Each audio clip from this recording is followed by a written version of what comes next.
Hi viewers, welcome to our channel. இன்றைக்கி நம்ம சேனலில் சூப்பரான ஈவினிங் டைம் ஸ்நாக்ஸ் பார்க்க போகிறோங்க.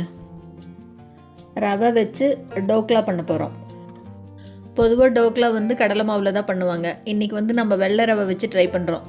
ரொம்ப நல்லா வந்திருக்குங்க. சூப்பரான இந்த ரெசிபி எப்படி பண்ணுறதுன்னு பார்க்குறதுக்கு முன்னால் நம்ம சேனல் இன்னும் சப்ஸ்கிரைப் பண்ணலைன்னா கண்டிப்பாக சப்ஸ்கிரைப் பண்ணிடுங்க. வாங்க எப்படி பண்ணுறதுன்னு பார்க்கலாம். இதுக்கு ஒரு பவுலில் 1 கப் அளவுக்கு வெள்ளை ரவை எடுத்துக்கிறேன். இது கூடவே 1/2 கப் அளவு கெட்டி தயிர் சேர்த்துக்கலாம். இப்போ இதுக்கு தேவையான அளவு உப்பு சேர்த்துட்டு கலந்து விட்டுக்கலாம்.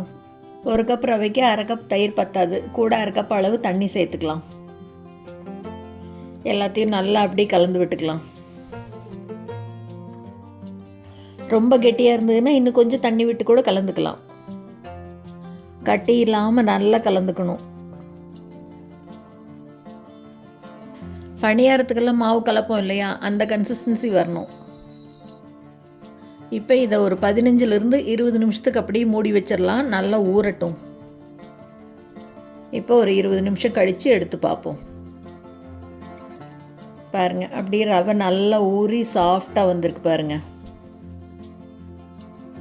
இப்போ இது கூட கொஞ்சமாக துருவின இஞ்சி சேர்த்துக்கலாம். கூடவே பொடியாக கட் பண்ண பச்சை மிளகாய் 2 சேர்த்துருக்கேன். இப்போ இது கூட 1 டேபிள் ஸ்பூன் அளவுக்கு எண்ணெய் சேர்த்துக்கிறேன். ரீஃபைண்ட் ஆயில் தான் சேர்த்துருக்கேன். இப்போ இது எல்லாத்தையும் சேர்த்து நல்லா ஒரு தடவை கலந்து விட்டுறலாம். இது கூடவே பொடியாக கட் பண்ண கருவேப்பிலையை சேர்த்துக்கிறேன். கொத்தமல்லி தழை இப்போ சேர்த்த வேண்டாம், கடைசியில் மேலே தூவி விட்டுக்கிட்டால் போதும். இப்போ இது கூட நான் ஈனோ சேர்த்துக்கிறேன். லெமன் ஃப்ளேவரில் இருக்கிறது தான், ஒரு பேக்கெட், சின்ன பேக்கெட் அப்படியே சேர்த்துக்கிறேன். நல்லா பொங்கி எப்படி டோக்லா சாஃப்டாக வரும். ஈனோ இல்லைன்னா ஒரே ஒரு பிஞ்சு சமையல் சோடா சேர்த்துக்கலாம். இப்போ இந்த ஈனோ சேர்த்தினதுக்கப்புறமா எல்லாத்தையும் ஃபுல்லாக நல்லா கலந்து விட்டுட்டு, இப்போ ஒரு தட்டத்தில் எண்ணெய் தடவி வச்சுருக்கேன். அந்த தட்டத்தில் இந்த மாவு எல்லாத்தையும் அப்படியே ஊற்றிக்கலாம். டோக்லா எவ்வளோ திக்னஸ் வேணுமோ அந்த அளவுக்கு மாவை பரப்பி விட்டுக்கிட்டால் போதும். அதுக்கு தகுந்த மாதிரி இருக்கிற தட்டத்தில் பார்த்து ஊற்றிக்கணும். இதே நல்லா அப்படி பொங்கி வரும். இப்போ இதை எடுத்து இந்த பக்கம் வானிலையில் தண்ணி வச்சுருக்கேன், ஆவியில் வச்சு வேக வச்சு எடுக்கலாம். ஒரு 10 நிமிஷம் நல்லா வேகணும். ஒரு மூடி போட்டு மூடி வச்சிடலாம். 10 நிமிஷம் இருக்கட்டும். 10 நிமிஷம் கழித்து இப்போ திறந்து பார்க்கலாம். கத்தியில் அப்படி இப்படி பார்க்கலாம். ஒட்டாமல் வந்ததுன்னா நல்லா வெந்திருக்குன்னு அர்த்தம். பாருங்கள், துளி கூட ஒட்டலை, நல்லா வெந்திருக்கு. இப்போ அடுப்பை ஆஃப் பண்ணிவிட்டு வெளியில் எடுத்து ஒரு 2 நிமிஷம் நல்லா ஆற வச்சிடலாம். நல்லா ஆறினதுக்கப்புறமா இப்போ நம்மளுக்கு வேணுங்கிற ஷேப்பில் பீஸ் போட்டுக்கலாம். பீஸ் போட்டுட்டு அதுக்கப்புறமா இப்போ இதுக்கு தாளித்து கொட்டணும்.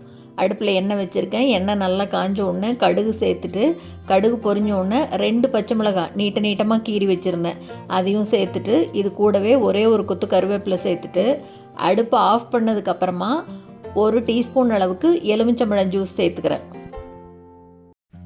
இப்போ இந்த தாளிப்பை எடுத்து அது மேலே அப்படியே விட்டுற வேண்டியது தான்.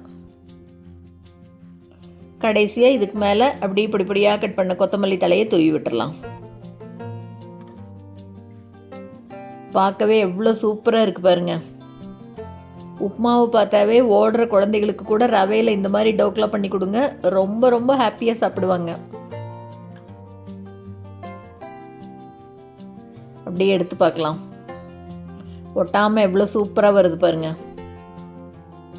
ரொம்பவே வித்தியாசமான இந்த ரவா டோக்லாவை ஈவினிங் டைம் ஸ்நாக்ஸாக குழந்தைகளுக்கு செஞ்சு கொடுத்து பார்த்துட்டு மறக்காமல் கமெண்ட்டில் சொல்லுங்கள். இந்த வீடியோ உங்களுக்கு பிடிச்சிருந்ததுன்னா லைக் பண்ணுங்கள், ஷேர் பண்ணுங்கள், கமெண்ட் பண்ணுங்கள். மறக்காமல் நம்ம சேனலை சப்ஸ்கிரைப் பண்ணுங்கள். கூடவே பக்கத்தில் இருக்கிற பெல் பட்டனையும் தட்டி விடுங்க. ஸோ நான் போடுற வீடியோ எதுவுமே மிஸ் பண்ணாமல் பார்க்கலாம். தேங்க்ஸ் ஃபார் வாட்சிங்.